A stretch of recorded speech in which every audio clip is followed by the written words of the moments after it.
Bom dia, amados, a paz do Senhor Jesus. Se tem alguém candidato para o batismo, aí já pode acompanhar ele já com o alvo, tá bom? Já com o alvo ali, ó, lá para trás, para a gente retomar esse estudo aí, para nós prepararmos o pessoal do batismo. Na semana passada nós não tivemos, mas está retomando isso aí, tá? Para que a gente possa preparar aí os nossos novos candidatos ao batismo, tá bom? Então, hoje nós vamos estudar uma lição muito interessante, fala de Cristo, a pedra divina, mas antes de começar a lição, acho que a bateria de caneta. Eu queria agradecer a igreja, todos estão sabendo do nascimento do Heitor, do Neto, na madrugada da quarta-feira. Então, quero agradecer a igreja aí pelas orações, sobretudo o departamento de intercessão que nós tivemos recentemente. Então, quero agradecer, porque teve um momento crítico ali, né? Porque foram 16 horas tentando o parto normal, e aí chegou um momento que os médicos perceberam que não seria possível. Então, eles rapidamente viraram a chave, porque daí perdeu muito sangue, e havia uma preocupação naquele momento ali. Mas, graças a Deus, os médicos rapidamente viraram a chave, passaram por esse procedimento de cesárea, correu tudo bem, com ela, com o bebê, estão todos dois muito bem, graças a Deus. Agora, a recuperação, está lá aquele menino, a cara do vovô, outro cara do juro, né? Vou até cortar o cabelo para ficar mais parecido com ele agora. Bom, eu quero agradecer o carinho de todos aí, a compreensão, esse período de ausência nossa, ao nome de Jesus. Bom, mando um abraço para todos também para essa oração da igreja. Então, eu queria dizer que essa lição de hoje, ela é uma das lições mais importantes, né, da nossa revista. Embora todas sejam importantes, mas essa é uma das mais importantes porque fala de Cristo como a pedra principal, né? Então, o próprio Pedro aqui, ele faz essa declaração no versículo 11, que Jesus é a pedra principal, a pedra angular, a pedra de esquina. Embora o catolicismo tente colocar Pedro como sendo a pedra fundamental, baseado lá no texto de Mateus, quando Jesus diz para Pedro, tu és pedra, e sobre esta pedra edificaria a minha igreja, e as portas do inferno não prevalecerão contra ela. Então, na tradução nossa, não dá para perceber a clareza desse texto lá de Mateus, porque a gente não consegue discernir o significado dessas duas palavras pedras, né? Então, quando você olha no original, quando Jesus está se referindo a Pedro, ele fala Petros, no grego, que significa fragmento de rocha, ou seja, é um pedaço de rocha, uma rocha pequena. E quando ele fala dele, ele usa o termo grego petra, que é a grande rocha, rocha angular. Então ele diz para Pedro, olha, tu és um fragmento de rocha, mas sobre esta grande pedra que sou eu, edificaria a minha igreja. Então, a pedra angular da igreja não é Pedro, né? A pedra angular da igreja é Cristo. Tá? E no final da lição de hoje a gente precisa entender três coisas importantes. Entender em que consiste o fato de Cristo ser a pedra angular da igreja, ou seja, o que faz Cristo ser a pedra angular, a pedra principal, a pedra de esquina. A gente vai aprender na lição de hoje. Segundo, conhecer duas realidades que servem de base ao cristianismo. A gente vai falar um pouco disso. Que todas as religiões ela tem uma base, né? E o cristianismo ele tem duas bases fundamentais. A gente vai falar um pouco sobre isso também. Compreender o significado da expressão fundamento dos apóstolos e dos profetas. Então, a gente precisa, no final dessa lição de hoje, ter claro esses três entendimentos, tá bom? Então vamos lá, no comentário, palavra introdutória. Aí na revista, Jesus revelou aos dois discípulos que estavam no caminho de Emaús que ele era o tema principal, o tema central, de tudo quanto fora anunciado até então. Começando com Moisés, que contou o que dele se achava em todas as Escrituras. Então, toda a Bíblia, ela conta para Jesus. Foi até lançado recentemente uma Bíblia por uma editora, que tem como tema 3% das Escrituras. Então, todos os livros da Bíblia apontam para Jesus, desde Gênesis. Então, eu poderia aqui ter anotado e trazer para vocês o que Jesus representa em cada livro da Bíblia, mas eu posso falar assim, rapidamente aqui, pelo menos de alguns. Por exemplo, em Gênesis, Jesus é a semente da mulher. Gênesis 3:15, quando diz que da semente da mulher surgiria um que pisaria na cabeça da serpente e seria ferido no seu calcanhar. Quando nós vamos olhar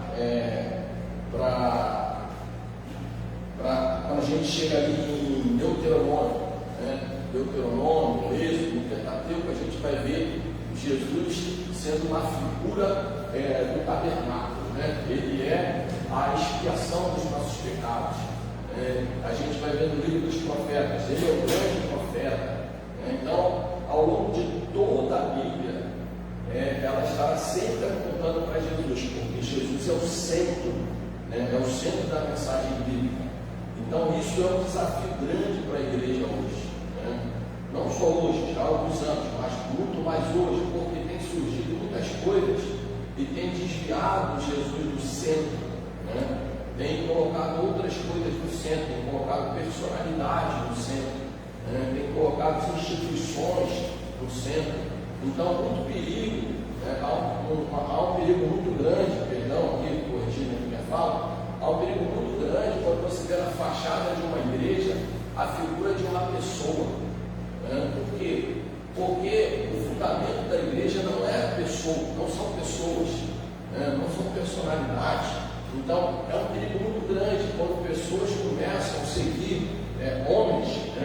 É claro que Deus deu autoridades, deu pastores, evangelistas, mestres, para que, através dos dons ministeriais, a igreja fosse edificada. Mas essas pessoas precisam sempre apontar para Jesus, mas não podem apontar para si mesmo. Então, hoje nós estamos vivendo um tempo difícil e muitas pessoas têm sido enganadas em relação a isso. Mas quando a gente lê até o texto, do texto áureo, o texto bíblico básico, a gente vai ver que Pedro, na pregação dele, ele aponta para Jesus. Na primeira mensagem de Pedro, logo após a descida do Espírito Santo, você vai ver Pedro apontando para Jesus, dizendo que ele é a pedra que foi rejeitada.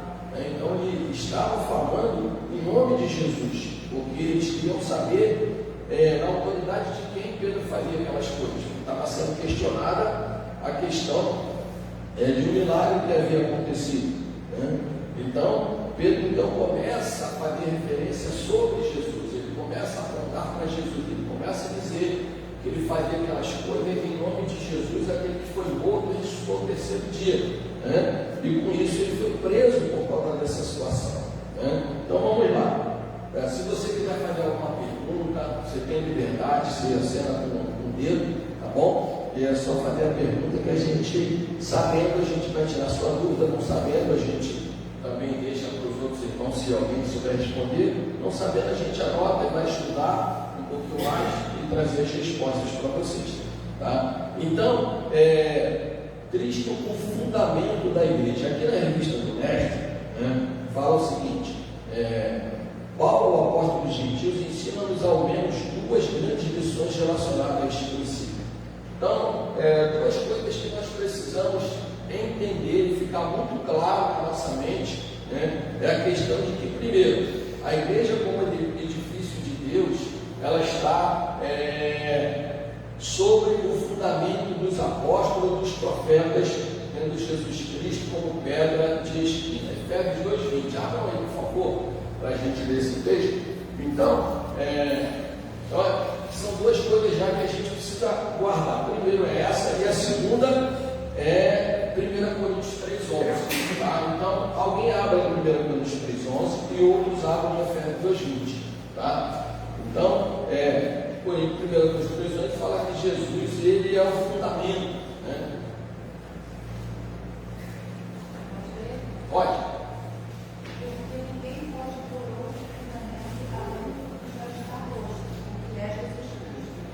Então aqui o apóstolo Paulo, né, ele diz que o fundamento da igreja é Cristo. Veja que deu o Efésios 2:20, por favor. Edificado sobre o fundamento dos apóstolos e dos profetas de Jesus Cristo, é a principal pedra da esquina. Então, nós vemos aqui duas colocações, né? A gente vê primeiro Efésios 2:20, Paulo falando que Jesus é a pedra de esquina. O que é uma pedra de esquina? A gente já vai até para passar por em ponto 1. Uma pedra de esquina, ou uma pedra angular, era uma pedra que era colocada na quina de uma obra. Então, naquela época, na antiguidade, toda vez que iniciar uma obra, colocava uma pedra com uma espécie de uma coluna, né, no canto do início da obra.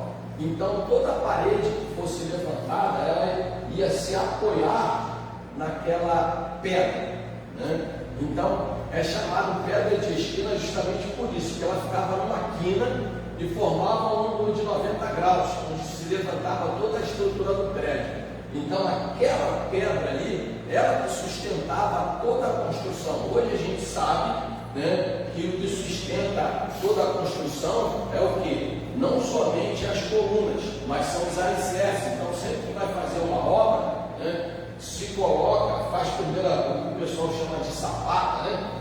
Então faz aquela parte embaixo, e dependendo da altura do prédio, né, o buraco é mais profundo, né, e dependendo do material que for usado ali, a capacidade daquele prédio, daquela fundação de sustentar aquele prédio será maior, né? Todos nós, ou a grande maioria, podemos nos lembrar da queda daquele edifício na Barra da Tijuca, o Palace 1, alguns anos atrás, não me lembro quanto tempo, faz isso já faz um bom tempo, né, em que usaram material de segunda, né, e não fizeram sapatas profundas, porque aquela região ali é uma região arenosa, né, e o que aconteceu? Depois o prédio ruiu. Né? Então, quando a gente olha para uma construção, né, a gente não pode olhar só a aparência, a gente tem que olhar as estruturas daquela construção. Né? E aí, então, Paulo, ele fala sobre isso, que Jesus o quê? Jesus é o fundamento, né, a pedra de esquina, e os discípulos, né, eles são uma espécie de colunas. Né? Então, quando você vai levantar um prédio, a gente tem aqui algumas colunas aqui, né? Então, aqui, ó, nesse prédio, temos colunas aqui em todas as partes. Então, Jesus é a pedra principal, e os apóstolos não com suas vidas, mas com aquilo que eles ensinavam. Tanto é que você vai ver em Atos 2,42 que diz que a igreja perseverava na doutrina dos apóstolos. Ou seja, foi aquilo que Jesus compartilhou com os apóstolos, e os apóstolos foram compartilhando com o povo. Né? Então, os apóstolos ficaram responsáveis para erguer as demais colunas da igreja, que é toda a questão doutrinária da igreja. Né? Então, é importante a gente ter esse entendimento. A partir dos apóstolos foram surgindo as doutrinas. O que é doutrina? Doutrina são os ensinamentos, não são usos e costumes, né? Não são coisas relacionadas à cultura. A cultura muda, mas a doutrina, o ensino, o princípio, ele permanece. Né? Então é importante a gente entender isso. Vamos aí ver na revista no 1.1, Cristo a pedra angular. Lucas disse que Jesus é a pedra que fora rejeitada pelos edificadores, a qual foi posta por cabeça, né, de esquina. Foi o que nós lemos em Atos 4:11. É interessante a gente pensar sobre isso aqui também, porque diz que a pedra que foi rejeitada. Né? Então nós vamos ver também na Bíblia. Né? Desliga para mim esse ar-condicionado aqui, esse aqui, ó. Acho que pode até desligar esse aqui da portaria, pode ficar só os dois no meio onde está o pessoal. Né? Então, é importante a gente entender que às vezes nós olhamos na Bíblia, até mesmo no dia a dia, normalmente a gente vê pedra como um obstáculo. Né? Por exemplo, no carro de Lázaro, tinha lá uma pedra E aí Jesus chega e manda a família de Lázaro tirar a pedra, né? A partir do momento que é tirada a pedra, então Lázaro vem para fora através da ordem de Jesus. O próprio Jesus, quando estava morto, né, havia uma pedra, né, ali no túmulo. Só que, diferente da pedra que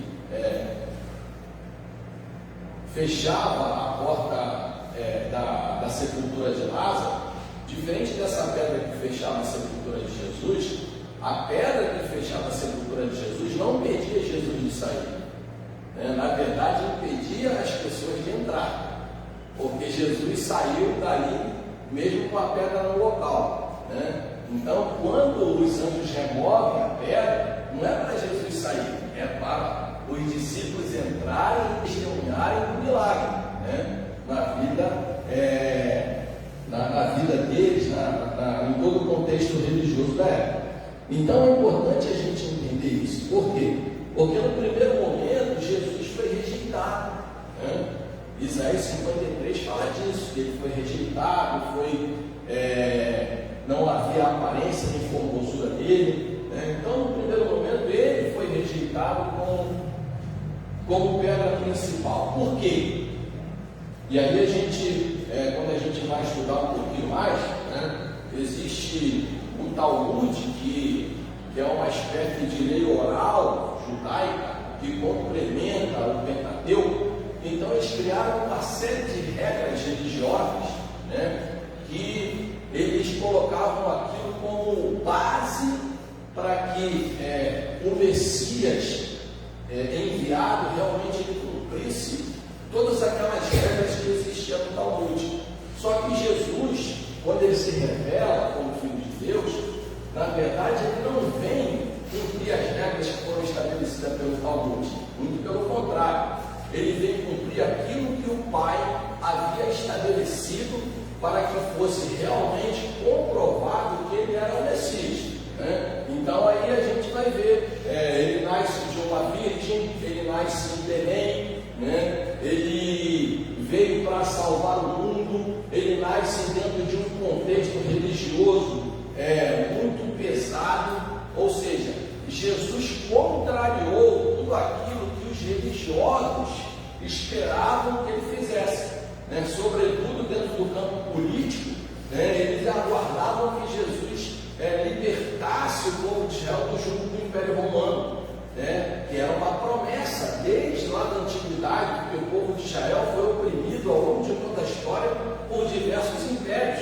Então, quando Jesus vem e ao invés de ele confrontar o Império Romano, ele se entrega para morrer, aquilo foi um trauma muito grande para o povo de Israel, porque fala, poxa, não, o nosso rei, ele veio o quê? Para destronar todo o Império Romano, né? E eles até lembram da passagem lá de Daniel, da pedra que rola e destrói os impérios, né? Só que Jesus não veio com o objetivo de destruir o Império humano, ele veio com o objetivo de destruir o Império do pecado, né? Então, no dia que a humanidade entender isso, né, as pessoas querem ver a vida melhorar, as pessoas querem ver as coisas acontecerem, querem ver a corrupção ir embora, querem ver a imoralidade ir embora. Nem todos, né, que a gente vê hoje, e a sociedade está aderindo muitas coisas. Até recentemente,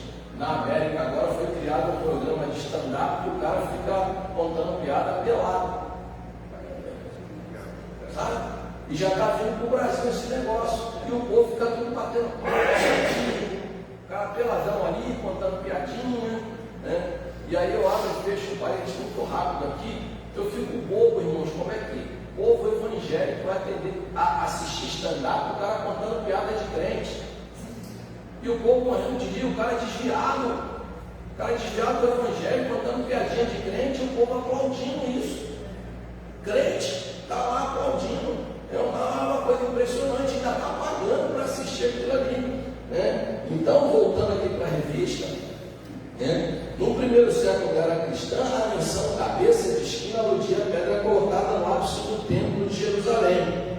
A pedra angular era aquela alicerçada em um dos cantos da construção de um edifício, servindo de ponto de partida para a edificação de todo o prédio. Aí tem um quadrinho de destaque à direita, que diz assim: Jesus é a pedra angular. Lucas 20, 17 e 18. Todo aquele que for contra essa pedra será destruído. A declaração de Jesus é similar a um posterior provérbio judaico: se uma pedra cai em uma panela, ai da panela. Se uma panela cai em uma pedra, ai da panela. Ou seja, sempre quem vai sofrer, não vai ser a pedra, vai ser aquilo que a pedra cai sobre ela ou o que cair sobre a pedra. Então aqui ele está dando uma ilustração dentro de um provérbio judaico. É importante a gente entender também o seguinte: naquela época, quando alguns historiadores falam isso, quando se ia encontrar uma pedra de esquina para ser realmente a base de uma construção, essa pedra ela passava por três processos de provação para ver se ela realmente era capaz de sustentar um edifício. Primeiro, pegava-se essa pedra e chamava vários operários com marretas, e todos os operários começavam a marretar essa pedra, todos eles. Se essa pedra trincasse com as marretadas que ela recebia, ela não poderia ser uma pedra de esquina, ela era colocada de lado para ser a pedra, para ser utilizada numa construção, mas para outras sendo colocada em outros pontos da construção, não como uma pedra de esquina. Por quê? Porque se ela não suportou várias marteladas de um instrumento feito com outras pedras, ela não suportaria o peso de uma construção. Então era colocada de lado. A segunda provação que essa pedra passava, ela era colocada dentro de uma fogueira, se fazia uma fogueira e colocava aquela pedra no meio, para ela atingir e passar por uma provação de altas temperaturas, de calor. Se essa pedra ela trincasse com o calor do fogo, ela também não poderia ser uma pedra de esquina. Ela era colocada de lado para ser utilizada para outras questões. Mesmo se essa pedra, após ter sido colocada numa fogueira, numa fornalha para ser testada, ela não trincou, ela passava por uma última prova. Ela ia ser lançada dentro de um lugar ou era jogada água fria sobre ela. Então, se com um choque térmico ela trincasse, ela não poderia ser uma pedra de esquina. Jesus passou pelos três processos.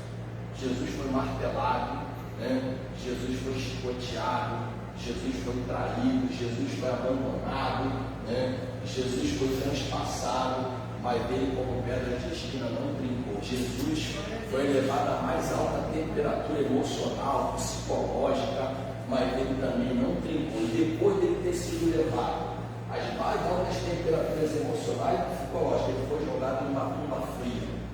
Mas mesmo diante daquele choque de realidade, Jesus não trincou, muito pelo contrário, ele ressuscitou. Então, isso faz dele a nossa pedra de esquina. Vamos aí continuar. 1.2, Cristo a rocha inabalável. A igreja foi inaugurada e propagou-se a sombra de grande perseguição orquestrada em princípio pelos judeus. Abra sua Bíblia aí em Mateus 7, 24 e 27. Um outro abra em Mateus 16, 18. Então, quando você vai procurando aqui, os primeiros discípulos que eram judeus e depois passaram a ser judeus cristãos, e o Messias, que também era judeu, sofreram forte opressão de seus compatriotas, pois estes defendiam a tese de que Jesus não passava de um impostor pelo seguinte motivo. Então, antes de você ler, quando tem a sua Bíblia aberta, presta atenção aqui. Então Jesus, ele era considerado um impostor, até porque naquela época de Jesus apareceram vários impostores.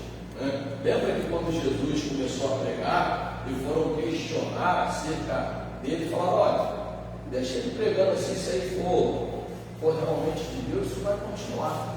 Né? Por quê? Porque já naquela época surgiram várias pessoas, né? Várias pessoas reivindicando para si, né? A autoridade messiânica. Né? Mas os que surgiam dentro de um contexto humano, querendo criar uma revolução social, querendo colocar em derrocada todo o sistema político da época, querendo destruir, né, a questão da religião que predominava naquela época. Então tudo isso fazia de Jesus, na cabeça deles, né, um impostor, porque Jesus, ele, como eu disse antes, ele não veio para cumprir as regras que havia no Talmud, ele veio para cumprir as promessas, as profecias messiânicas, né, existentes sobre ele em todo o Antigo Testamento. Tanto é que nós falamos logo no início da lição, que Lucas 24, 27, que Jesus, quando está caminhando com os discípulos no caminho de Emaús, ele vai dizendo, ele vai contando toda a história, né, desde os profetas até chegar a ele. Quando você vai ver a mensagem de Estevão, você vai ver também Estevão contando toda a história de Jesus, até chegar naquele momento, né? Então é importante a gente ter essa percepção.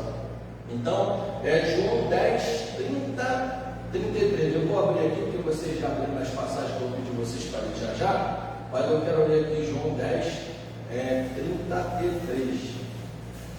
De 30 a 33. Diz assim: eu e o Pai somos um.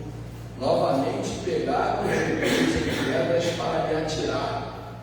Disse-lhe Jesus: tenho-vos mostrado muitas obras boas da parte do Pai. Por qual delas me apedrejais? E responderam-lhe os judeus: não é por obra boa que te apedrejamos, e sim por causa da blasfêmia, pois sendo tu homem, te fazes Deus a ti. Então veja que eles não admitiam Jesus reivindicar a divindade, até porque a própria lei dizia também que o testemunho de um homem não pode ser dado por ele, né? Mas Jesus ele rechaça esse pensamento dos judeus, e ele diz assim, versículo 35. Versículo 34, replicou Jesus: não está escrito na vossa lei, eu disse, sois deuses? Se ele chamou deuses aqueles a quem foi dirigida a palavra de Deus e a Escritura não pode falhar, então daquele a quem o Pai santificou e enviou ao mundo, dizeis tu blasfemas, porque declarei sou filho de Deus? Se não faço as obras de meu Pai, não me acrediteis, mas se faço e não me credes, crede nas obras, para que possais saber e compreender que o Pai está em mim e eu estou no Pai. E diz o texto: nesse ponto procurava outra vez prendê-lo, mas ele se livrou das suas mãos. Então Jesus foi paulatinamente, se revelando, Jesus não trouxe uma revelação imediata, completa. Ele foi se revelando gradativamente para cumprir o tempo dele na terra, Por diversas vezes ele curou alguma pessoa e disse que não diz para ninguém que foi eu que te curei, porque ainda não é chegada a hora. Então Jesus foi progressivamente, paulatinamente se revelando, para que a revelação, o entendimento, o esclarecimento da cabeça de algumas pessoas, elas fossem acontecendo gradativamente. E assim é na nossa vida também.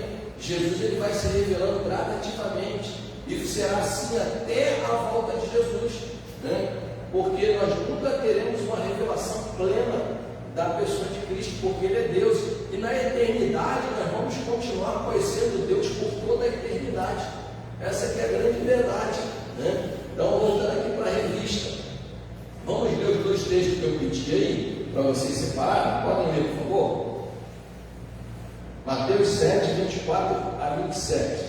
Todo aquele, pois, que ouve as minhas palavras e as pratica será comparado a um prudente que edificou a sua casa sobre a rocha. Caiu a chuva, transbordaram os rios, sopraram os ventos e deram com ímpeto contra aquela casa que não caiu, porque foi edificada sobre a rocha. E todo aquele que ouve estas minhas palavras e não as pratica será comparado a um homem insensato que edificou a sua casa sobre a areia. Caiu a chuva, transbordaram rios, sopraram ventos e deram com ímpeto sobre a casa que desabou, sendo grande sua ruína. Então, aqui o escritor da revista ele coloca esse texto para nos dar a seguinte convicção: se a nossa vida, né, estiver realmente pautada nos princípios, né, deixados por Cristo, que é a rocha inabalável, né, a gente vai passar por situações difíceis, a gente vai atravessar muitas guerras, a gente vai sofrer afrontas, a gente vai ter muitas decepções na vida, mas se a nossa vida estiver realmente pautada, né? Ele disse, aqueles que ouvem e as praticam, né? Então, se a nossa vida realmente estiver pautada nos princípios e valores deixados por Cristo, ainda que nós venhamos passar por situações difíceis, nós não vamos sucumbir. Ou seja, quando o fundamento da nossa vida for realmente Cristo. Então, o grande desafio da igreja hoje é esse: é colocar, né, Cristo como fundamento da sua vida, como centro da sua vida, né? Porque hoje nós colocamos, como eu disse, colocamos personalidades, colocamos instituições, colocamos às vezes a solução de um problema como fundamento para a gente acreditar que Jesus está na nossa vida. Se Deus não resolve aquele problema que nós esperávamos, a gente, olha, esse Deus não serve para a gente. Por quê? Porque a sociedade de hoje ela é movida por resultados, irmãos. Não só de hoje, daquela época também, que os próprios discípulos perguntaram para Jesus: Senhor, nós deixamos tudo para te seguir, vamos receber o quê? Entendeu? Então ninguém segue ninguém faz nada por ninguém, se ele não tiver a certeza que ele vai receber algo como recompensa, né? Então, quando a Bíblia fala isso, né, que a gente precisa dar pautar nossa vida nos princípios, nos valores cristãos, nós não podemos deixar com que os nossos interesses pessoais, né, os nossos projetos pessoais, eles sejam o fundamento da nossa vida cristã. Então, ó, se Deus fizer isso, né, então eu creio que Ele é Deus na minha vida. E se Ele não fizer, então Ele não é Deus? Tem até quem louvou, né, que o pessoal canta muito. Se Ele fizer, Ele é Deus; se Ele não fizer, Ele é Deus, né? Porque eu não adoro pelo que Ele faz, eu adoro pelo que Ele é. Então hoje nós estamos sendo conduzidos por um evangelho, né, de que a gente só quer adorar a Deus se Ele fizer alguma coisa em nosso favor, né? E a gente precisa entender que o sim de Deus é bênção para a nossa vida, o não de Deus também é bênção para a nossa vida. Entendeu? Isso aí se chama maturidade cristã. Tá? Se nós ficássemos imunes de sofrimento, aí é uma vida ser crente, todo mundo deve ser crente, né? Poxa, ser crente não sofre, né? Ser crente está tudo certo, né? Então as coisas para o crente também não é errado, dentro de uma visão humana, dentro de um propósito de Deus, não está nada dando errado, está dando tudo certinho. Só que a gente que é limitado a tempo, espaço e circunstâncias, a gente acha que está alguma coisa fora do eixo, mas não está tudo certinho no propósito de Deus. A gente só precisa o quê? Admitir, crer e seguir em frente, né? Então vamos lá, aí no texto de Mateus 16, 18. Pode?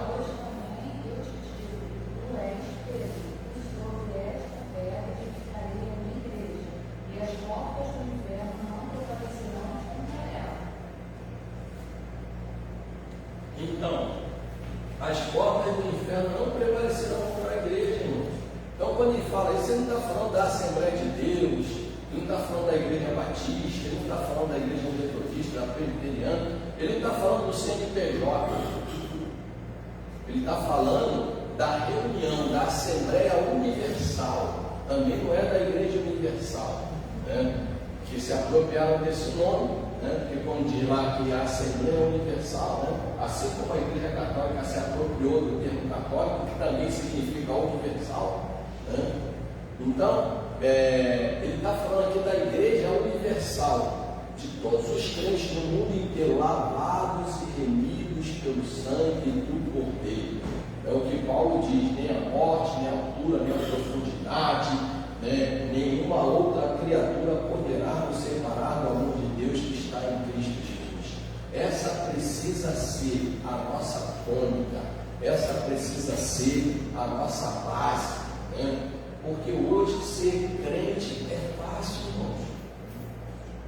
A gente está aqui com a porta da igreja aberta, pregando o Evangelho, sobretudo no Brasil, por enquanto, não sabemos até quando. Mas em outros países aí não se pode nem pronunciar o nome de Jesus.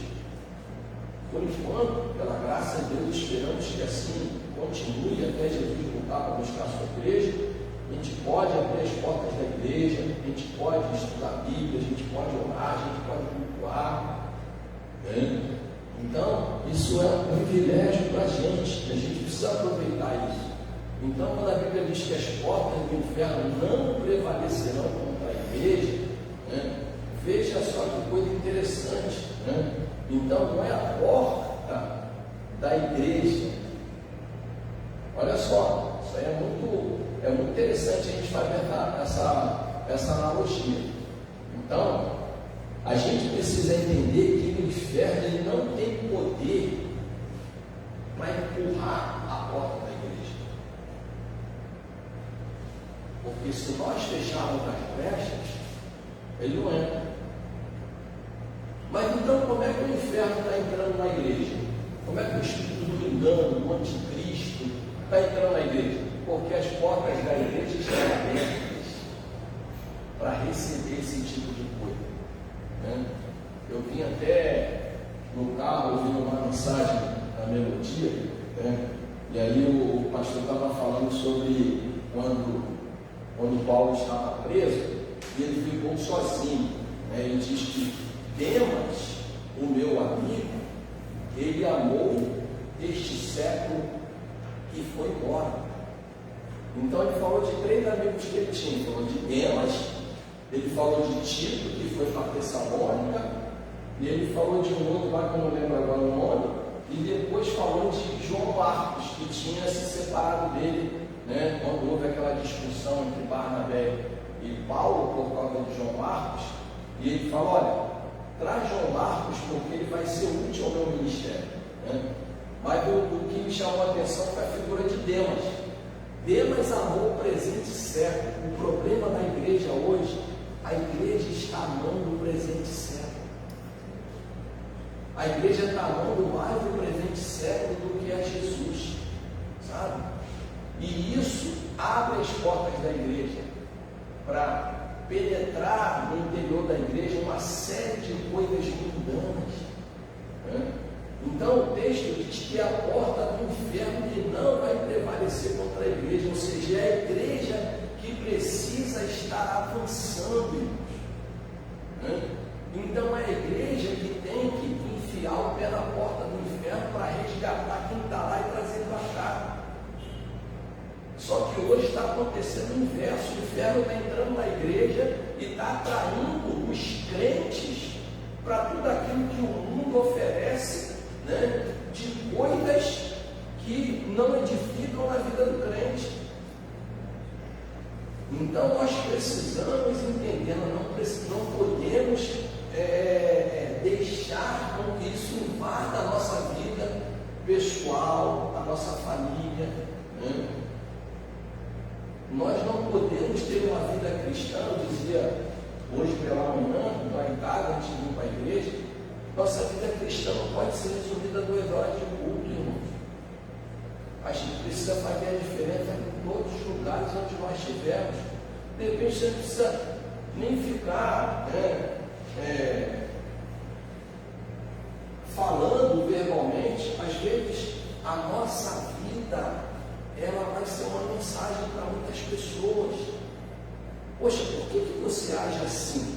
O que causa impacto na vida das pessoas, o que causou impacto na vida das pessoas lá na igreja primitiva, na igreja do primeiro século, foi porque os crentes, mesmo passando por diversas situações difíceis e coisas difíceis mesmo, era um saco aos leões para serem mortos, para se tornarem espetáculos para as pessoas, eram perseguidos de todas as formas, mas mesmo assim, quanto mais a igreja era perseguida, mais a igreja crescia.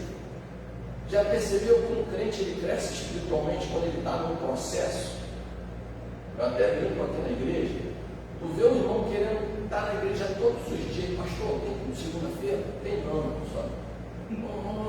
Terça não tem não, tem um relógio de oração. Pastor, dá para colocar culto segunda, terça, quarta, quinta, não, quero estar na igreja. Aí você vai ver, irmão, está no vento. Aí ele ora, ele jejua, ele vai para o monte, ele vai atrás do profeta, ele vai na casa da irmã Mariazinha, ele vai lá naquele lugar que o cara vai dizer o número da identidade dele, ele está no desespero. Aí quando fica tudo bem, aí o crente esquece. Então, nós precisamos ter essa percepção de que Cristo é a rocha inabalável e nós precisamos estar nele, porque quando nós estivermos realmente nele, virão lutas, virão adversidades, virão problemas, virá doença, virá desemprego, virá uma série de situações. Mas o Senhor está comigo, eu vou vencer, eu vou superar. Sabe? O crente precisa ter essa percepção. 1.3 Cristão, as pedras vivas. Pedro dirigiu sua primeira epístola aos cristãos dispersos em 5 províncias: Ponto, Galácia, Capadócia, Ásia e Bitínia, conforme 1 Pedro 1:1. Abre aí para mim 1 Pedro 1:1 e depois o outro lado continua em 1 Pedro, só no capítulo 2, para ler os versículos 4 e 5. Quando vocês vão procurando, eu vou lendo aqui. O apóstolo, inspirado pelo Espírito Santo, afirmou que todos, com suas características particulares, formam uma só carga espiritual. Então, vamos lá. 1 Pedro 1 fala de que Pedro escreve aos cristãos dispersos, Então, lê aí, por favor, quem achou?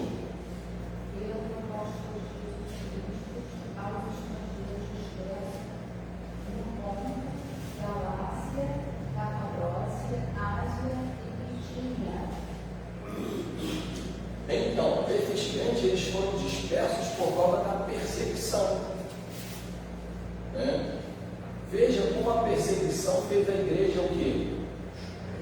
Estava todo mundo em Jerusalém, milagre acontecendo, paralítico cantando, coisa maravilhosa. Ninguém queria sair de Jerusalém, É assim. O cara está na igreja aí, pô, a igreja está uma bênção, o fogo está caindo e tal. Aí Jeová fala, mandar uma lutinha, mandar uma provinha aí. Aí o povo se espalhou. Então veja que nós estamos falando aqui que nós, como crentes, nós somos pedras vivas. Então quando as pedras estão todas juntas, o que acontece? A gente, por exemplo, vamos lá numa pedra de carvão flamejante numa churrasqueira. Então está todo mundo ali, juntinho, Aí sopra o vento, aí pega fogo geral, Aí se você pega uma pedra de carvão, de brasa viva, de brasa viva, você tira, aí você quer acender uma outra churrasqueira. Aí você coloca aquela pedra bem onde? Você bota na ponta ou você bota no meio? Você bota no meio. Aí você faz ali E aí o que você faz? Você pode jogar azeite em cima, ou você pode o quê? Soprar. E aí quando você sopra, aquela pedra ela começa a quê? engrandecer, né? E quanto mais forte for o vento, ela vai acendendo e ela vai o quê? Ela vai fazendo com que aqueles carvões que estavam apagados ou madeira, ela comece a inflamar. Então, quando a Bíblia fala que o crente é pedra viva, aonde ele chega não é para ele apagar, é para ele acender. Entendeu? Então, o que está acontecendo hoje é que o crente, ele está num local complicado, ele fala, pastor, poxa, não estou aguentando mais aquele trabalho, só tem ímpio lá. Ora para Jesus me tirar dela, não, orar para você ficar lá. Orar para você ficar lá, para você ser luz naquele lugar, para você acender a chama naquele lugar. Sabe? Mas não, o crente só quer ficar no meio de crente, ou lá, espera, Deus dando, sabe? Achando, espera a marcha, sabe? Não, irmão, Deus chamou a gente para a gente incendiar o mundo onde a gente estiver, sabe? Então por isso que ele falou pedras vivas. Vai lá, 1 Pedro 2,4-5. Chegando-vos para ele a pedra que vive, rejeitada sim pelos homens, mas para com Deus eleita e preciosa. Também vós mesmos, como pedra que vive, sois edificados, casa espiritual, para ser sacerdócio santo, a fim de oferecer sacrifícios espirituais agradáveis a Deus, por intermédio de Jesus Cristo. Então, por intermédio de Jesus Cristo, nós somos pedras vivas, sabe? A gente tem que transmitir vida para as pessoas. Onde tiver gente reclamando, tem que chegar lá e trazer uma palavra de esperança. Onde tiver gente cheia de ódio, tem que trazer uma palavra de amor. Onde tiver uma palavra de incredulidade, traga uma palavra de fé. Irmãos, olha, quando você está conversando com as pessoas, elas vão falar de tudo. Vai cair num ponto que você vai poder falar de Deus. Aí vai falar de futebol, vai falar de política, vai falar de economia, mas vai chegar uma hora que vai cair no teu colo a oportunidade de eu e você falarmos de Deus com essa pessoa. Entendeu? E aí a pessoa fala, aí dependendo da pessoa, pastor é tudo ladrão. Eu falei, olha só, isso é uma coisa para você. Ladrão tem tudo quanto é lugar que pastor ladrão tem. Eu me lembro de uma vez, eu evangelizando um colega que era médico, um tenente que era médico, ele era ateu. Ele era ateu. E aí, eu comecei a falar de Jesus para ele e tal, surgiu um assunto lá, o ateu usa muito esse argumento, se Deus existisse, não teria tanto sofrimento, tanta violência, tanta morte, né? Eu falei, é interessante isso aí que você está falando, realmente. Aí eu contei primeiro a história do barbeiro para ele, né? Sabe a história do barbeiro? Contei a história do barbeiro. E o barbeiro era cristão, e aí o cara chegou lá e começou a reclamar usando esse mesmo argumento, né?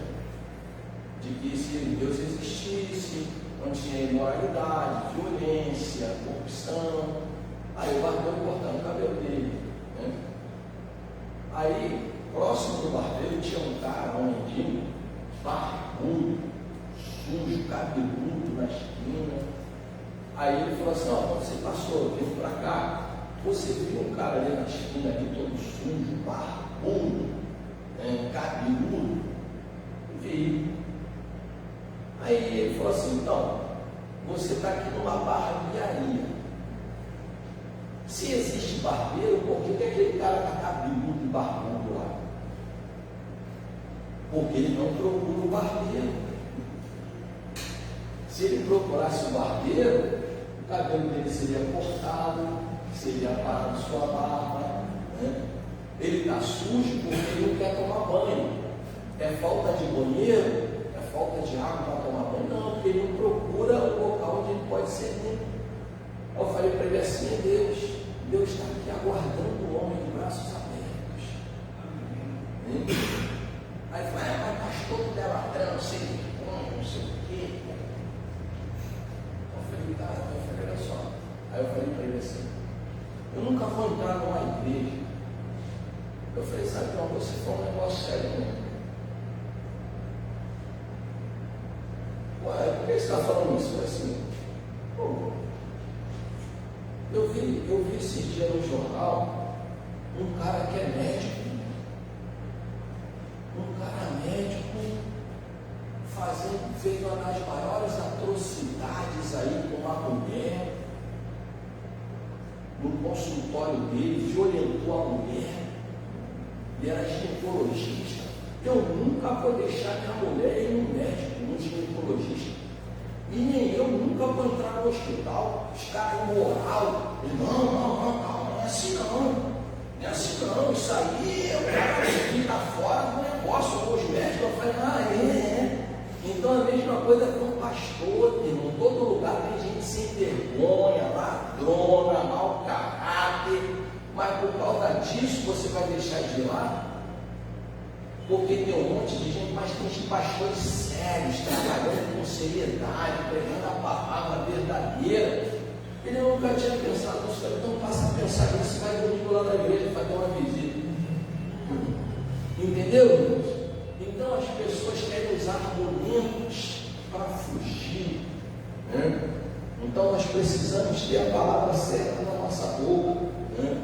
Voltando para a revista, aí no ponto 3, existe uma coesão no meio do povo de Deus que transcende as congregações locais e denominações. Pertencemos todos uns aos outros, porque primeiro pertencemos ao nosso Salvador. Sabe? A gente vê crente se degladiando por causa de bobagem, irmãos. Esse dia eu vi um vídeo de 2 pastores se degladiando no vídeo. Meu Deus do céu, um monte de gente para ganhar para Jesus. Os caras ficam brigando por causa de teologia. Porque eu sou de Paulo, eu sou de Apolo, eu sou de Cefas, eu sou de não sei quem, sabe? Enquanto isso aí nós estamos se perdendo, um monte de gente para ser cuidada, para ser evangelizada, e os caras discutindo por causa dos seus ego teológico, sabe? Porque se ele for olhar fundo mesmo, não tem nada a ver, sabe? Então, nós precisamos ter essa percepção, né?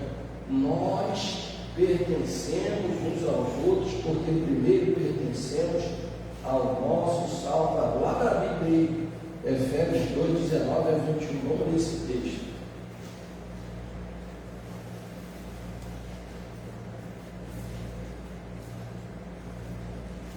A grande verdade é que tem muita gente defendendo mais o seu império religioso do que realmente defendendo o Evangelho, sabe? Leia aí, por favor. O qual todo edifício bem ajustado cresce para a ação glorificada ao Senhor. Esse é o 19. 19 a 21. Assim, já não sois estrangeiros e peregrinos, mas concidadãos dos santos e sois da família de Deus, edificados sobre o fundamento dos apóstolos e profetas, sendo ele mesmo Cristo Jesus a pedra angular, o qual todo edifício, bem ajustado, cresce para ser glória dedicada ao Senhor, o qual também vós também estáis santificados para a habitação de Deus no Espírito. Então, veja aí, nós não somos estrangeiros, nem forasteiros, nós somos pertencentes à família de Deus, e o que? Todo edifício bem ajustado, sabe? Ali o nosso irmão Alexandre, né, que é pedreiro também, dentro de tantas outras qualidades, né, outros talentos, ele é pedreiro, né? Então quando ele vai levantar a parede, ele vai encaixando o tijolo um no outro. Então o tijolo nunca fica assim, sempre é o que? Aí eles colocam, eu fico olhando, eles quebram a metade do tijolo, aí bota no cantinho da coluna, aí depois vem colocando os outros tijolos. Aí os de cima amarram o de baixo, para dar o quê? Dar o fechamento na amarração, né? E aí vai alternando. Né? Então, assim é a igreja, irmãos. A gente tem que ir se encaixando um no outro, porque cada um tem um talento, cada um tem um dom, cada um tem um temperamento, sabe? Um é mais explosivo, outro é mais calminho, sabe? Um é mais extrovertido, outro é mais recolhido. Então, para quê? As diferenças irem se encaixando. O relacionamento cristão, a grandeza é essa, né? Nós vamos se encaixando. Então, até quando Pedro fala que nós somos pedras vivas, ele está falando pedras que se encaixam também umas na outras, sabe? E a igreja é isso. No dia que o povo conseguir entender, né, isso, muitas coisas na igreja vão mudar. Então, nós somos pedras vivas e não pedras mortas, sabe? Então, embora, né, a gente olha uma pedra, acha que é algo morto. Não. Ali tem uma série de componentes, né? Ah, pastor, a pedra cresce. Como cresce? É porque o nosso tempo de vida não permite ver o crescimento de uma pedra, mas ela vai caindo sobre ela alguns sedimentos, né? E ao longo de milhares de anos, só que é demorado.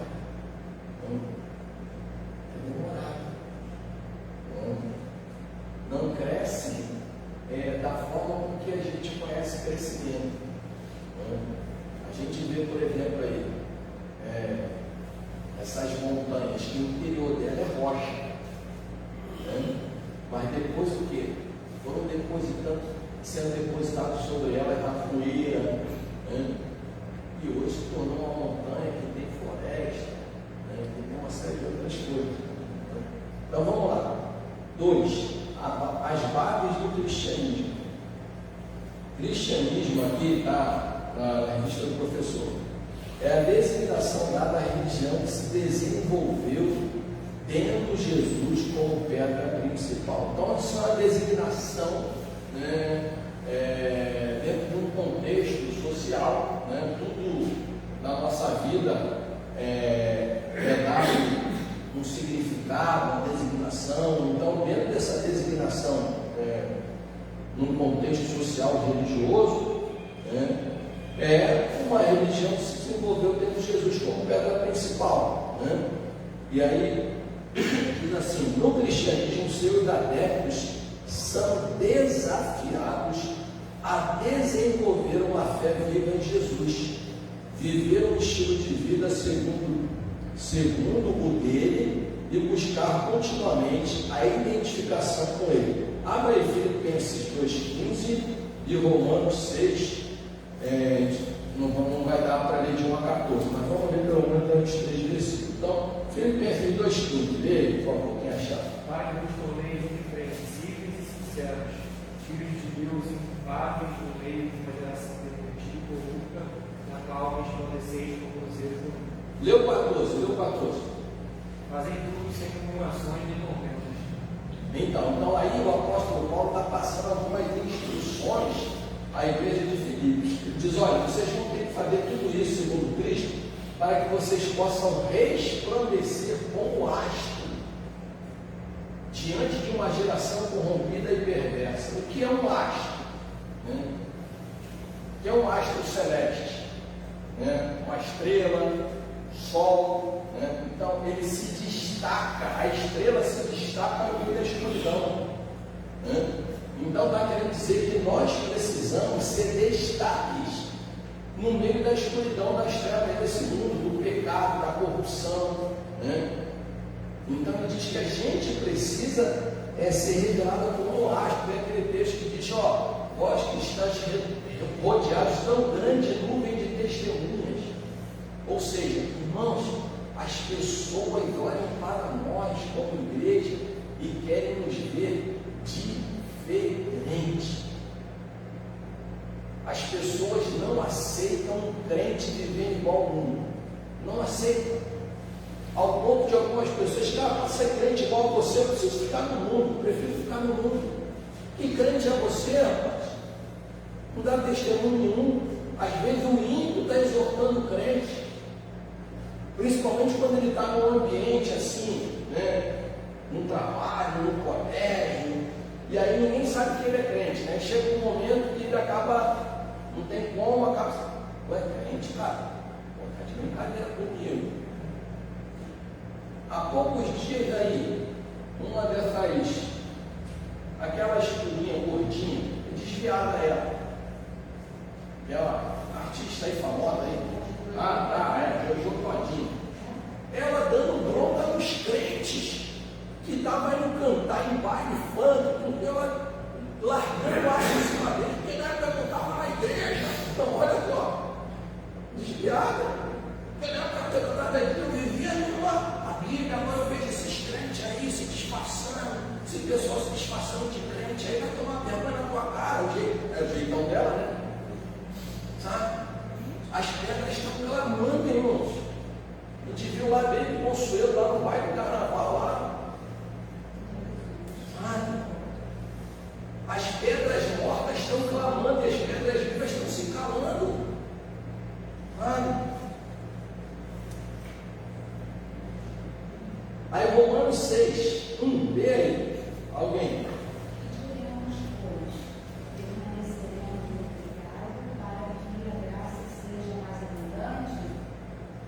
Lê de novo, por favor. Pediremos, pois, permaneceremos no pecado para que a graça seja mais abundante? Lê outro. De modo nenhum. Nós que estamos mortos para o pecado, como viveremos ainda nele? Então, por quê? Tem gente que fica usando aquele argumento que onde superabundou o pecado, superabundou a graça. Então eu tenho que pecar mais para a graça de Deus ser maior na minha vida. Não é isso que a Bíblia está dizendo. A Bíblia está dizendo onde havia uma pessoa mergulhada no pecado, mergulhada na prostituição, no vício, nas drogas, na mentira, na fofoca, sabe? Onde estava tudo isso lá, a pessoa estava no lamaçal. A graça de Deus foi tão grande que alcançou aquela pessoa. Hoje de manhã eu acordei conversando com a minha esposa. Meu Deus, o Evangelho é uma doideira. A graça de Deus é algo assim extraordinário. A gente vê, por exemplo, o camarada ali na cruz, o ladrão que se arrependeu, o ex-ladrão. O cara matou, o cara roubou, o cara fez um monte de coisa. Na última hora, ele falou assim: lembra-te de mim quando entrar de um teu corpo. Jesus falou: hoje mesmo estarás comigo lá. É doideira, irmãos. É loucura. Você vê o cara fazendo, acontecendo. E aí a gente tem que deixar a graça de Deus invadir a gente. Quando a gente acha que isso aqui não tem jeito, não. Olha, para você e para mim teve jeito, mas para ele não tem. Eu sou melhor do que ele. Irmãos, é um negócio sério. Davi. Eu não imagino Davi, pastor previdente do ministério, irmãos. Olhou lá a Batseba, ó, muito bom, né? Eu quero ela para mim. Chama o Luiz. Bota na frente de batalha para ele morrer.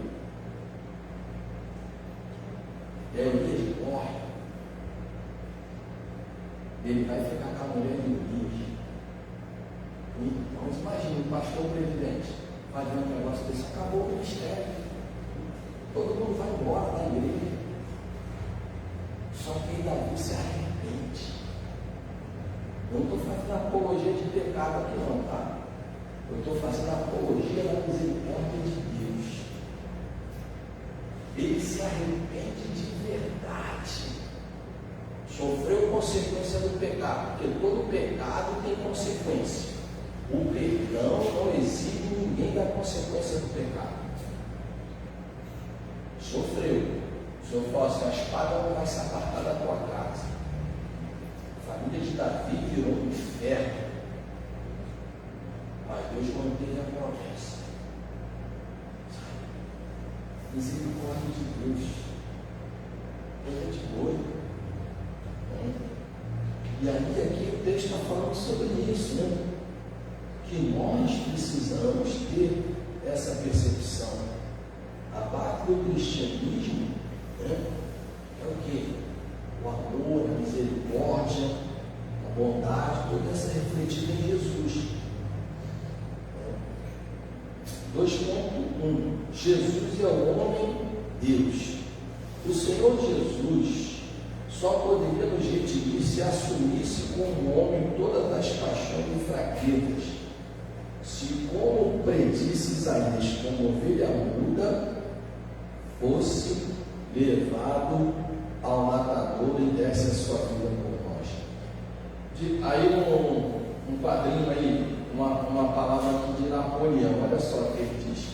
Penso que compreendo um pouco da natureza humana e digo que todos eles, heróis da antiguidade, foram homens como eu também o sou, mas não como Jesus Cristo. Este era infinitamente mais do que homem.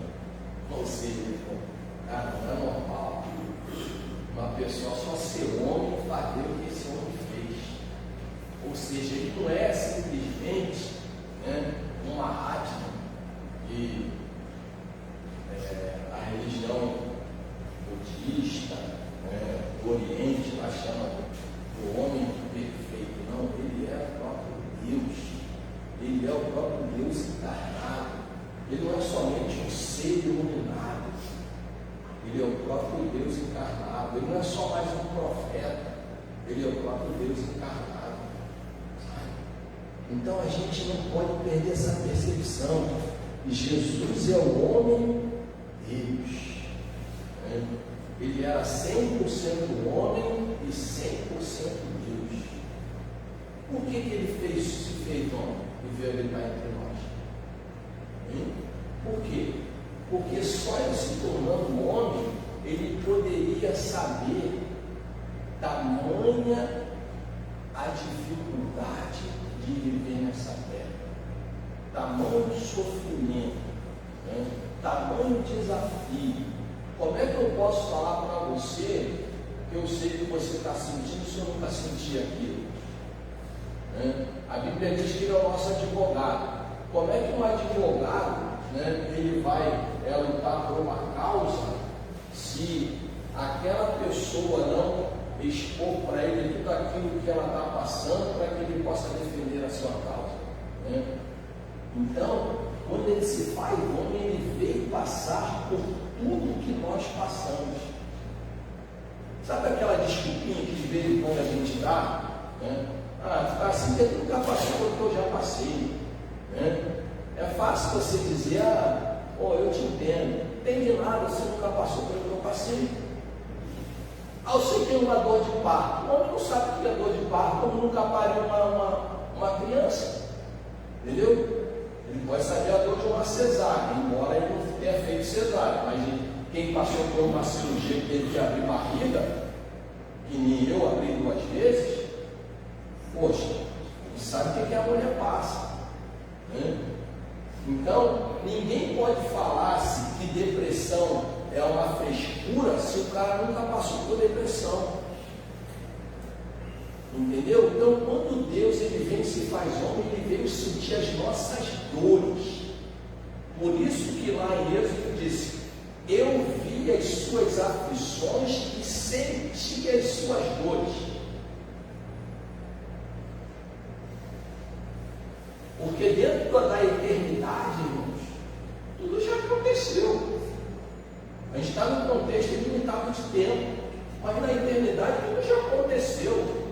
Essa que é a grande verdade. A Bíblia está aqui para dirigir os nossos passos, para nos instruir, nos orientar, para que nós não venhamos desistir.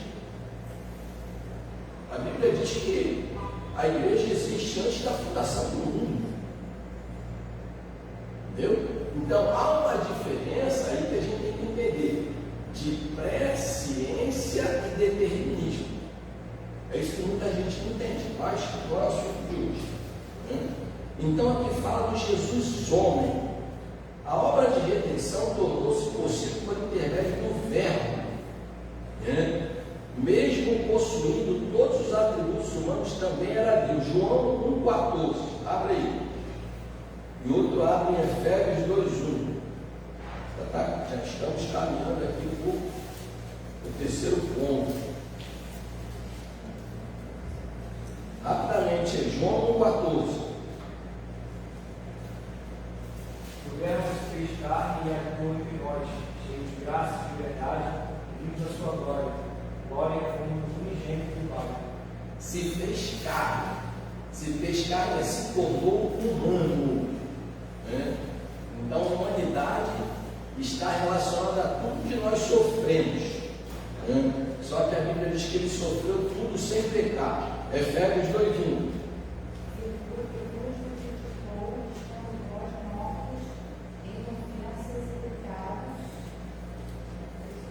Sim, Efésios 2,1, pode ler.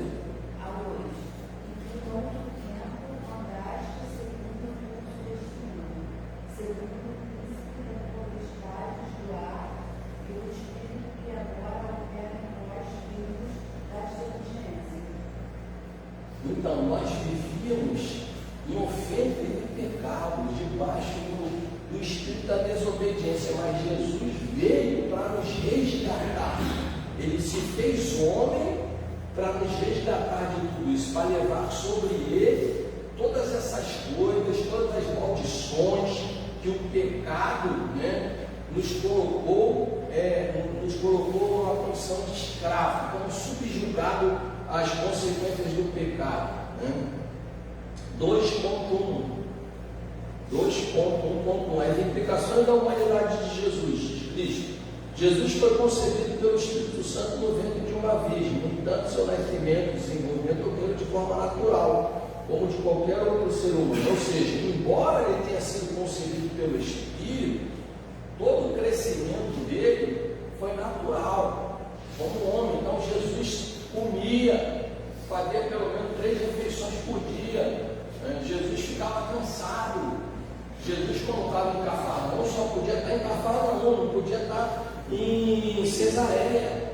Por quê? Ele, como homem, era limitado a tempo, espaço e circunstância. Então, todo o processo de desenvolvimento de Jesus foi o quê? Dentro de uma forma natural. Jesus teve que estudar, irmãos, para conhecer a lei judaica. Entendeu?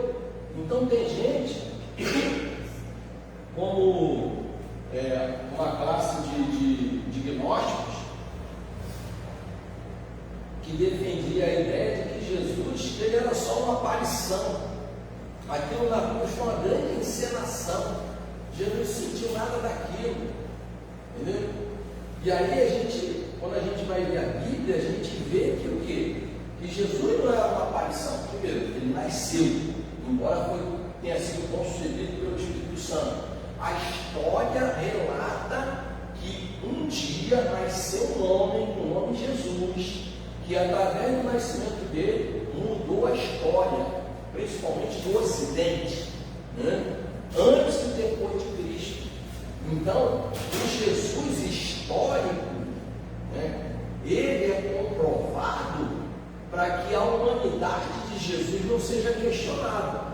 Porque se Jesus não tivesse dentro de um contexto histórico, era muito fácil das pessoas negarem a humanidade de Jesus.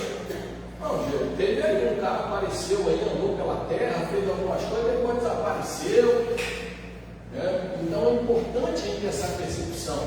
Nenhum mentor de nenhuma outra religião realizou, entre aspas, as façanhas que Jesus fez como homem e como Deus. Então é importante a gente ter esse entendimento, porque é necessário que haja evidência de que Jesus existiu como homem, porque senão a nossa fé fica meio solta. Então é importante a gente entender isso aí. Jesus experimentou todas as limitações físicas físicas e emocionais impostas aos homens. Ele sentiu fome, Marcos 11:12, sede, João 19:28, dor, João 19:23, cansaço, desamparo, indignação. A Jesus ficou indignado, ficou indignado. Quando ele chamou, você acha que quando ele chamou lá os religiosos de hipócritas, ele falou assim: vocês são hipócritas, hein? Jesus falou indignado: hipócritas, vai Deus. Quando ele chicoteou o pessoal que estava transformando o templo em comércio, ele estava indignado, só que ele não pecou. A Bíblia diz: irai e não pequeis. Então, de vez em quando, irmãos, a gente fica irado. Quando alguém faz alguma coisa contra a gente fica irado. Você tem direito, eu tenho direito de ficar irado. A gente não pode deixar a ira se transformar em ódio. Aí vem o pecado, é deixar ir para o coração. Veio para a mente, ficou irado, resolveu, né? Vamos tocar a vida para frente. Agora, quando desce para o coração e se torna ódio, aí o pecado está aí, né? Irai-vos e não pequeis, né? E é da Bíblia: não deixei o sol se pôr sobre a sua ira. Ou seja, é guardar uma coisa para outro dia. Aconteceu alguma coisa, resolve naquele dia ali, né? Até mesmo no relacionamento conjugal. De vez em quando tem umas faíscas, né? De vez em quando surge um espírito incapaz, tem aquela discussão. Ou só eu, de vez em quando tenho discussão com a minha mulher. Pastor, o senhor discute com a sua esposa, pastor? Todo mundo discute, irmão.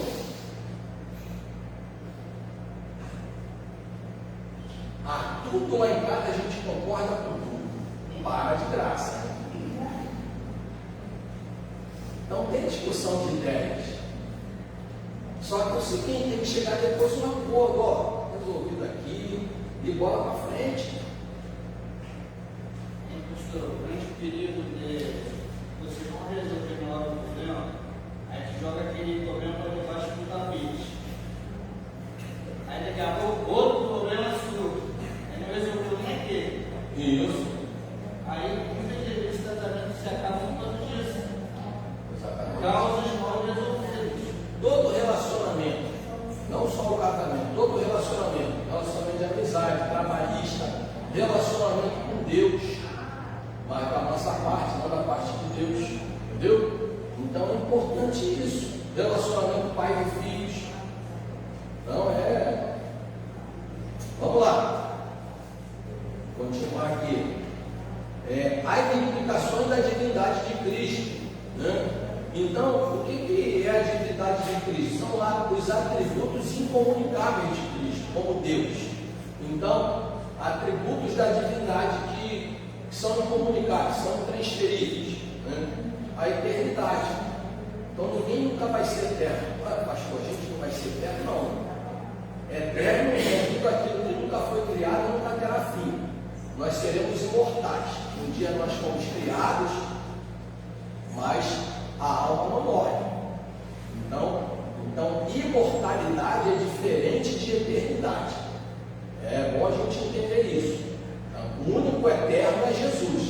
Não tem princípio, não tem fim, né? Nós um dia tivemos um princípio, nós fomos criados um dia, né? Então o ser humano ele foi criado para ser imortal, mas o pecado trouxe a mortalidade aí.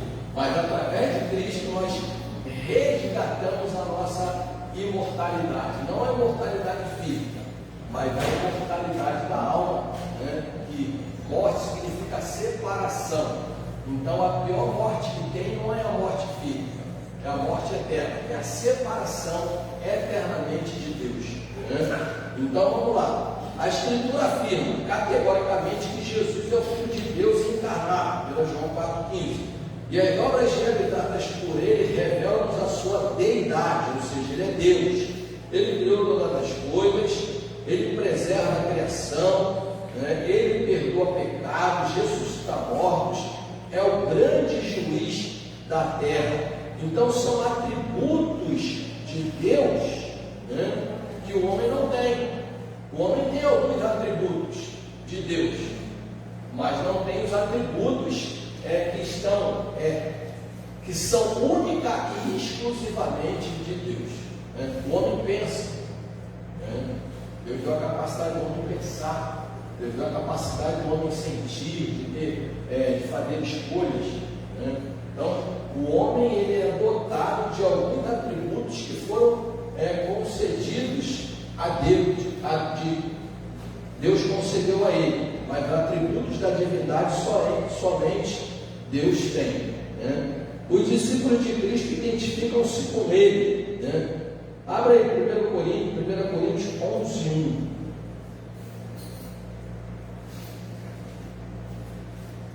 Quem achar primeiro, lê aí.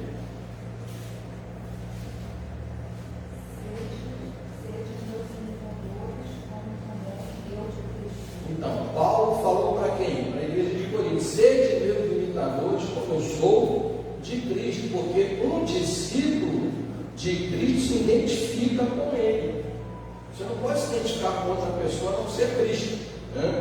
Agostinho de Hipona diz: o Filho de Deus se fez homem para nos servir de caminho, ou seja, ele é o nosso referencial, ele é o nosso ícone. O homem, o ser humano, ele precisa de referenciais. Todo ser humano ele procura uma referência para a vida dele, como homem, como profissional, como cristão. Ele sempre procura um referencial, ele procura um ícone. Por que que hoje a maioria dos garotos quer ser jogador de futebol? Por quê? Por causa dos ícones do mundo da bola, por causa de Neymar, por causa de Ronaldinho, por causa de uma série de outras personalidades que as crianças têm eles como um ícone, como referência. Assim como tem o outro lado das comunidades, dentro de comunidade, um monte de criança tem como referência o cara lá que é o chefão, porque vê o cara andando para cima e para baixo, só de carrão, ostentando um monte de coisa. Aí o pai dele, coitado, acorda às 5 horas da manhã, chega em casa meia-noite e não consegue ter uma vida um pouco mais abastada. Ele olha e peraí, trabalho, meu pai trabalha pra caramba, às vezes eu quero ser de um negócio, meu pai não tem dinheiro, eu quero ser igual esse cara aí. Então aí precisa ser trabalhado isso nas crianças. Por isso que a gente incentiva o tempo todo aqui, traz para a escola dominical, traz para o culto da noite, ensina em casa. Por isso que tem o Periquide agora no ar, por causa disso. Nossa referência precisa ser Jesus, e nós precisamos ser referência para outras pessoas. As pessoas têm que olhar para a gente e falar assim: eu quero ser um crente igual a você, sabe? Eu quero ser um pai igual a você. Seu filho precisa querer ser um pai igual a você. Sua filha precisa ser uma mãe, ela precisa querer ser uma mãe igual a você. Precisa olhar para você e falar: eu quero ser igualzinho, mamãe, a senhora, quando eu crescer. Papai, eu quero ser igualzinho o senhor quando eu crescer. E nós precisamos olhar para ele: Senhor, eu quero ser igualzinho o senhor quando eu crescer. Entendeu? É isso, irmãos, isso aí é algo que faz a diferença na sociedade. Por que a gente vai percebendo que o mal está crescendo cada dia mais? Porque nós estamos deixando de ser referências para as pessoas que estão perto de nós. Então a gente precisa lutar por isso, nós não podemos abrir mão, sabe? Então Cristo é o nosso maior referencial. Em Atos dos Apóstolos, a identificação da igreja com o Senhor é tão nítida que em Antioquia, da Síria, os seguidores do Mestre foram chamados pela primeira vez de cristãos. Tudo era feito em nome de Jesus. Então, se identificar com Cristo é fazer discípulos, estar preparado para sofrer, irmãos. Sabe? É não se vergonhar do Evangelho, é manter uma mente pura. É dar testemunho dele onde nós estivermos, é falar sempre a verdade, sabe? É viver na verdade, estar pautado na verdade. Então a gente precisa ter essa percepção, porque os discípulos eles eram tão parecidos com Jesus que quando Judas, né, foi trair Jesus, ele não tinha outra forma de mostrar quem era Jesus a não ser com um beijo. Porque se ele falar tanto, que ele se veste assim, eles se vestiam igual. É porque Jesus é aquele barbudo, todo mundo era barbudo. Porque Jesus tem um cabelo grande, todo mundo tinha cabelo grande. Jesus, ele tem um trejeito. Eles chamam o trejeito de Jesus. Porque quanto mais a gente anda com uma pessoa mais parecido com ela, nós ficamos. Você viu uma pessoa que anda muito com outra, ela pega até o tique da outra, e ele fala, pega até o tique da outra, de tanto andar com ela, entendeu? E aí, tudo bem? Tudo. Já tem gente querendo deixar o cabelo crescer para fazer que mesmo assim, vai pegando estique, fica igual, irmão, fica parecido, sabe? E aí Judas teve que dar um beijo. Quando Pedro, né, quando identificaram Pedro, falou, você andava com ele. Falou, Pedro, eu não. Bom, você até fala igual a ele. Olha o teu jeito aí, sabe? Então nós temos que ser parecidos com Jesus, sabe? Na nossa atitude, no nosso falar, sabe? No nosso pensar, no nosso sentir. A gente tem que lutar por isso, buscar isso o tempo todo. Não é fácil. Ninguém está falando aqui que é fácil. Pastor, o senhor já conseguiu isso? Ainda não, eu estou lutando também. Eu estou procurando a cada dia melhorar mais. Pastor, quando o senhor fala um negócio desse, pastor, eu pensei que o senhor já era um cara muito parecido com Jesus e está longe ainda, irmão. Estou lutando ainda a cada dia por isso.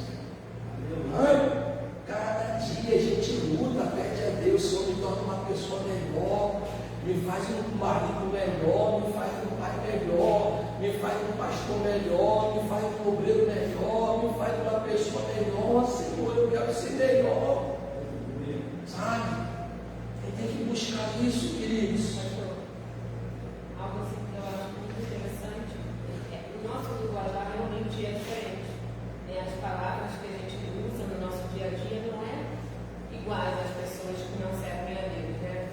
E lá no trabalho realmente isso acontece. As coisas que eu falo, eu percebo que as pessoas também repetem depois. Sim. Né? Porque não, é algo que eles não estão acostumados a falar. E acho diferente, né? Então, aí fala também. É bem mesmo, você quer ver? Quer ver um negócio que a maioria das pessoas começam a falar, que está no nosso convívio de trabalho e tal, se acontece quando nós é misericórdia. Aí as pessoas começam a falar isso. Aí um problema que você não consegue resolver, só Jesus. As pessoas começam também, sabe? Eu falo muito assim, não, em paz. Isso. Aí elas falam também, pode ficar em paz, tá? Entendeu? Então a gente vai contagiando as pessoas. Isso é importante, né? Contagiar com a mensagem, com aquilo que nós somos, né? A centralidade de Cristo, né? É Cristo como centro de tudo. E até que louvor, né? Seja o centro, seja o tudo, cada dia aqui, eternamente, né? Então é importante isso. Paulo escreveu aos Efésios e disse que estamos edificados sobre o fundamento dos apóstolos e profetas, de que Jesus Cristo é a principal pedra de esquina. É preciso reafirmar neste ponto que Jesus é o nosso único alicerce. Os apóstolos e profetas funcionaram como fundamento da igreja, enquanto a instituição humana, enquanto instituição humana, e Cristo é o seu sustentáculo espiritual. Em outras palavras, o humano está subordinado ao divino. Qual a necessidade de um fundamento humano? Uma pergunta. Qual é a necessidade? Então vamos ver aqui. Talvez alguns se questionem se Cristo é o alicerce perfeito da igreja. Qual a necessidade de um fundamento humano? A resposta é simples. A igreja é uma instituição divina que possui uma base humana, ou seja, ela é constituída por pessoas escolhidas por Deus para realizar a sua obra. Ou seja, vivemos num mundo de seres humanos, Então, nós precisamos ter instituições que sejam conduzidas por seres humanos. Ninguém aqui é extraterrestre, sabe? Então, nós, como seres humanos, precisamos viver como seres humanos. E aí a Bíblia diz que esse tesouro está colocado em vasos de barro, né? Então, olha só que coisa linda, irmãos. A igreja foi escolhida, separada, santificada, comprada por Deus, para que através de nós, irmãos, isso é uma coisa muito grandiosa, sabe? Através de nós, as verdades do reino seja revelada. Revelada a sua Bíblia aí, Efésios 3, 10. Já está acabando.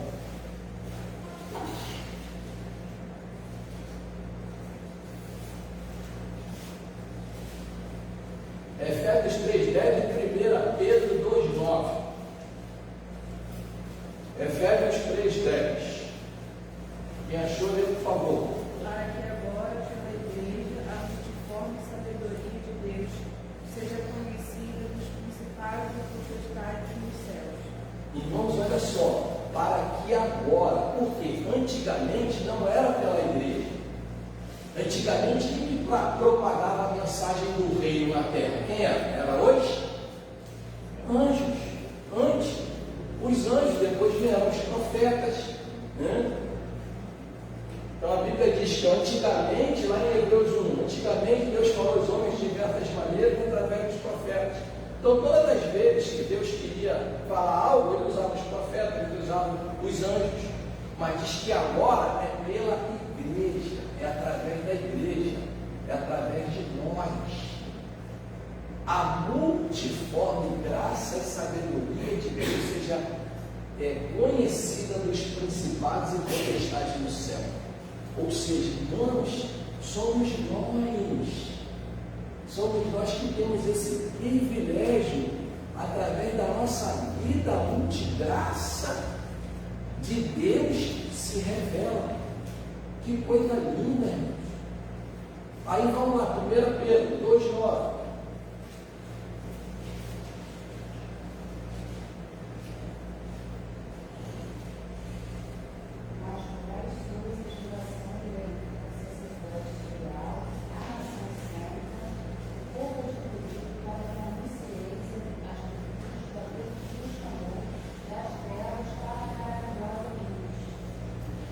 Então vamos todo mundo ler que está aqui no telão, aqui, ó. 1, 2, 3. Mas vós sois a geração eleita, o sacerdócio real, a nação santa, o povo adquirido, para que anuncieis as virtudes daquele que vos chamou das trevas para a sua maravilhosa luz. Irmão, isso é forte demais. Isso é muito forte. Só que a igreja não entendeu isso ainda. E aí, esse versículo nos leva para o ponto 3 ou 2 para a gente acabar. Responsabilidade dos apóstolos. Então, esse versículo coloca sobre nós uma responsabilidade, né? Porque apóstolo, dentro do sentido da palavra, significa aqueles que são enviados, né?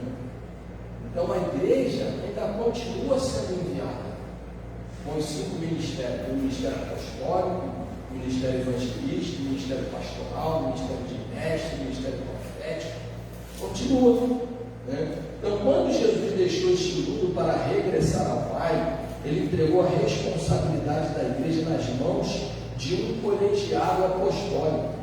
O Senhor precisava de pedras secundárias para edificar o seu corpo, né? Então, aqui na lição do mestre tem algumas algumas responsabilidades. Primeiro, administrar a igreja, porque a igreja, embora tenha o fundamento espiritual, ela é conduzida por homens, né? Você vai ver isso em Atos, quando a igreja começou a crescer, em Atos 6, de 1 a 6. Então, os discípulos apóstolos falaram: a gente não pode deixar de pregar a mensagem servir à mesa. Então vamos levantar homens cheios do Espírito Santo, de boa reputação, né, para que possam cuidar desse tão importante negócio. Ele levantou os diáconos. Né? Aí você vai ver solucionar questões doutrinárias. O apóstolo Paulo, né, ele foi o grande doutrinador da igreja, mas ele começou lá em Atos 15, no primeiro concílio, porque quando eles não sabiam como que ia ser a doutrina da igreja, porque eles não eram mais de Deus, eles agora eram cristãos. Como é que vai ser isso? A gente vai continuar matando bicho? A gente vai continuar trazendo ofertas de animais? Como é que vai ser isso? A gente vai continuar, né, com todo aquele cerimonial? Não, aí então houve um concílio e falou: olha, vocês vão se abdicar da carne sufocada, da idolatria e da prostituição. Foram as três primeiras doutrinas que a igreja recebeu. E depois, com o passar dos anos, foram acontecendo as coisas e Paulo foi trazendo a doutrina da igreja. A gente vê hoje, até hoje, um monte de abestalhado aí perguntando: onde é que está na Bíblia isso? Né? É só ler a Bíblia, não está lá. Está lá. Aí outro, confirmar os irmãos. Essa medida evitava que os grupos ou movimentos espúrios usassem indevidamente o nome de Cristo da igreja, causando confusão, ou seja, administrar a igreja, solucionar questões doutrinárias e confirmar os irmãos a verdade do Evangelho. Ou seja, nós temos uma responsabilidade de não permitir com que a sã doutrina, não estou falando usos e costumes, a sã doutrina da palavra, a verdade da palavra, ela não seja contaminada e nem desvirtuada. Então não podemos permitir. A Bíblia tem que ser atualizada para o novo contexto da realidade do mundo. Não tem. É o mundo que tem que se adaptar à Bíblia. É isso que a gente tem que entender. Entendeu? Então o problema hoje é que as pessoas aceitam Jesus, mas elas só querem usar da Bíblia aquilo que é conveniente a ela. Olha, isso aqui foi Deus que falou. Isso aqui não foi, isso aqui não foi, isso aqui não foi, isso aqui foi, isso aqui foi. Deus falou aqui. Aquilo foi Deus que falou, aqui foi o homem. Aqui foi, aqui não foi. Aqui, dízimo, não foi Deus que falou isso aqui é coisa do homem. Largar o pecado, não, pecado não existe mais, agora existe problema. Sabia? Transformar o nome de pecado em problema? Pastor, tem algum problema, já sei que está em pecado. Entendeu? Porque pecado é um nome muito pesado nessa geração. É melhor falar problema. Entendeu? Então vamos lá, para encerrar. Apocalipse 21:14. Os apóstolos foram tão importantes para o Evangelho que seus nomes estão gravados nos fundamentos dos muros da Nova Jerusalém. Conclusão: como instituição humana, a igreja está edificada sobre o fundamento dos apóstolos, do profeta e do qual Cristo é a principal pedra do espinho. Sigamos, pois, confiantes, pois o Senhor Jesus continuará nos sustentando até o final, até o dia final, em graça e em verdade. Que Deus nos abençoe, que Deus nos guarde, que Deus nos sustente, que Deus nos oriente a cada dia a nunca perdermos o foco da centralidade de Cristo na nossa vida. Vamos lá.